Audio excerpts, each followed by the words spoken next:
आइए आज आप सब जानेंगे वर्ष 2024 आश्विन मास कृष्ण पक्ष में इंदिरा एकादशी पितृ एकादशी का व्रत कब धारण किया जा रहा है।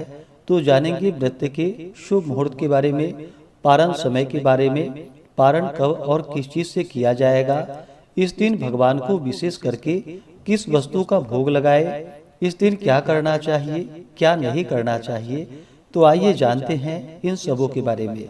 आश्विन मास कृष्ण पक्ष में पड़ने वाली एकादशी को इसे इंदिरा एकादशी और पितृ एकादशी के नाम से भी जाना जाता है। आप सभी भक्तों को इंदिरा एकादशी पितृ एकादशी की ढेर सारी शुभकामनाएं।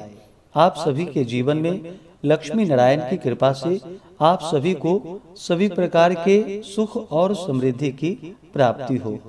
इंदिरा एकादशी के व्रत में इस दिन विशेष प्रकार से लक्ष्मी नारायण का पूजन किया जाता है तथा इस दिन भगवान शालिग्राम की पूजन करने का विधान है।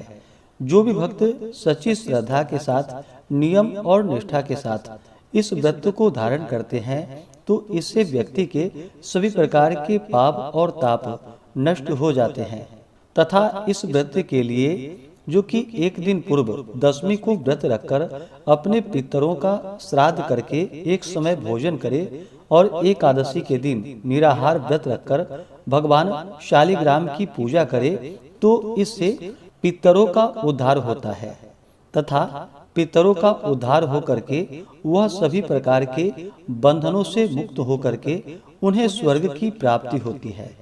इस व्रत को अपने पितरों के निमित्त अर्पण किए जाने से उनका उद्धार होता है।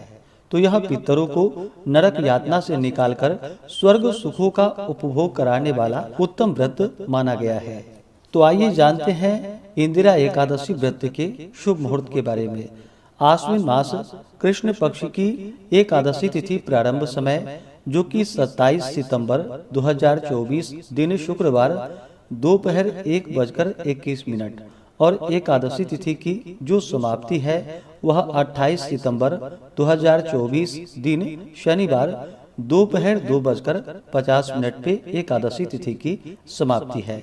तो शुद्ध रूप से सभी भक्तजन एकादशी का व्रत सूर्योदय व्यापनी और द्वादशी युक्त व्रत के लिए जो समय प्राप्त हो रहा है तो 28 सितंबर 2024 दिन शनिवार को सभी भक्तजन एकादशी का व्रत धारण करेंगे। 27 सितंबर को दशमी दिन के नियमों का पालन करेंगे, 28 सितंबर को व्रत धारण करेंगे और 29 सितंबर को इस व्रत का पारण किया जाएगा। एकादशी व्रत का पारण हरिवासर समाप्त होने के बाद करना चाहिए। हरिवासर का समय द्वादशी तिथि का पहला चौथाई हिस्सा हरिवासर का होता है।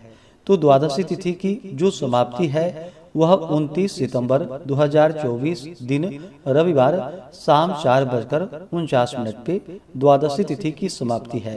तो सभी भक्तजन व्रत का पारण 29 सितंबर रविवार के दिन करेंगे। पारण का समय सुबह 6:12 से सुबह 8:35 तक इस व्रत का सभी भक्तजन पारण कर लेंगे। इस व्रत का पारण जो कि गुड़ेन पारणम यानी कि गुड़ से इस व्रत का पारण किया जाएगा।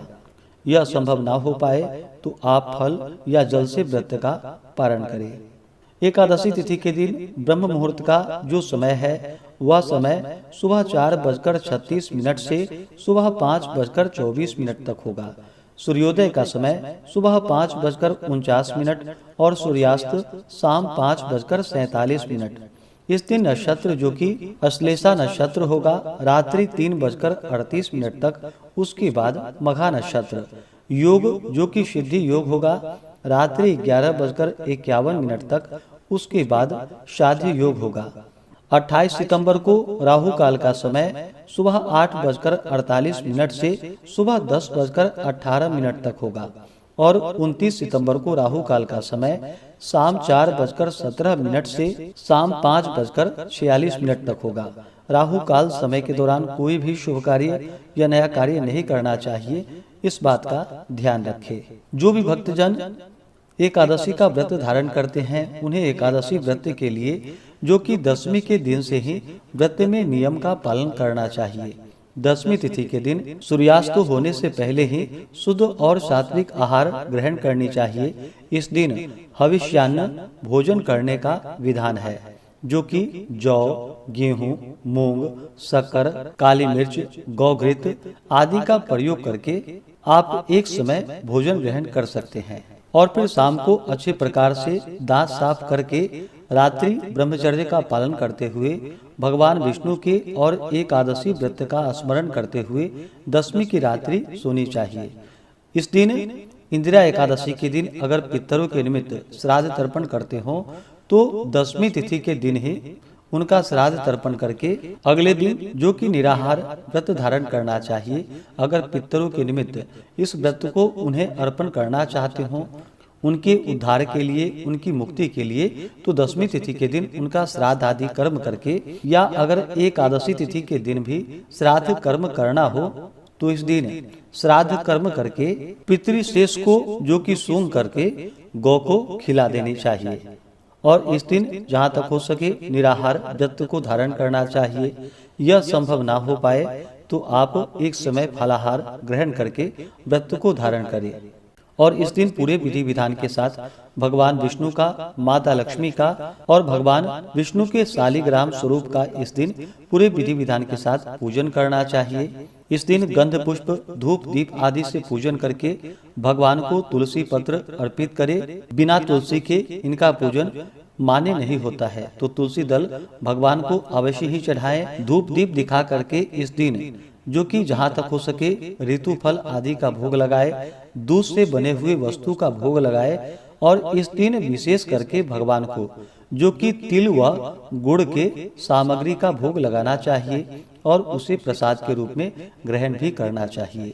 जब भी आप किसी भी प्रकार का वस्तु भगवान को अर्पित करते हैं, उन्हें भोग लगाते हैं, तो तुलसी दल डाल करके ही उन्हें भोग लगानी चाहिए। इस बात का ध्यान रखें। इस प्रकार से भगवान का पूजन करके नैवेद्य आदि अर्पित करके जल से आचमनी करवाएं। मुख शुद्धि के लिए पान पत्र, सुपारी, लौंग, इलायची के साथ में अर्पित करें। इसके बाद फिर एकादशी व्रत का कथा श्रवण करे, या इस दिन भगवान सत्यनारायण की कथा श्रवण करने का भी विधान है, तो भगवान सत्यनारायण का कथा भी श्रवण करे, भगवान की आरती करे। इस प्रकार से भगवान का इस दिन पूरे विधि विधान के साथ सुबह और शाम के वक्त पूजन करे। रात्रि जहाँ तक हो सके जागरण करते हुए समय को व्यतीत करना चाहिए और अगले दिन यानी कि द्वादशी तिथि के दिन सुबह उठ करके स्नान करके शुद्ध वस्त्र धारण करके भगवान का पूजन और आरती कर ले। इसके बाद फिर ब्राह्मणों को भोजन करवाए, ब्राह्मणों को दान और दक्षिणा दे, गरीबों को भोजन करवाए और समय के अनुसार व्रत का पारण करना चाहिए। इस प्रकार व्रत को धारण करने से व्रती के सभी प्रकार के पापों का नाश होता है तथा उनके पूर्वजों का भी उद्धार होता है, नरक यातना से उन्हें मुक्ति मिलती है तथा व्रती को भगवान की कृपा से सभी प्रकार के सुख समृद्धि की प्राप्ति होती है और अंत समय में स्वर्ग आदि की प्राप्ति होती है। एकादशी व्रत धारण करने वाले को जो कि व्रत के दौरान किसी के ऊपर क्रोध नहीं करनी चाहिए, अपने मन में किसी के प्रति ईर्ष्या या द्वेष का भाव नहीं लाना चाहिए। इस दौरान ब्रह्मचर्य का पालन करना चाहिए, जहाँ तक हो सके भूमि पे शयन करनी चाहिए। व्रत के दौरान किसी का अपमान न करे। जो भी याचक कोई अगर आते हैं तो उन्हें अपने श्रद्धा भक्ति भाव के साथ और सामर्थ्य के अनुसार उन्हें दान दक्षिणा देनी चाहिए। दसवीं के दिन और एकादशी के दिन जो कि चावल ग्रहण नहीं करनी चाहिए। आप द्वादशी के दिन जाकर के पारण करने के बाद फिर चावल ग्रहण कर सकते हैं। व्रत के दौरान जहाँ तक हो सके ओम नमो भगवते वासुदेवाय या श्री कृष्ण गोविंद हरे मुरारी आदि अवश्य ही नाम जप करना चाहिए।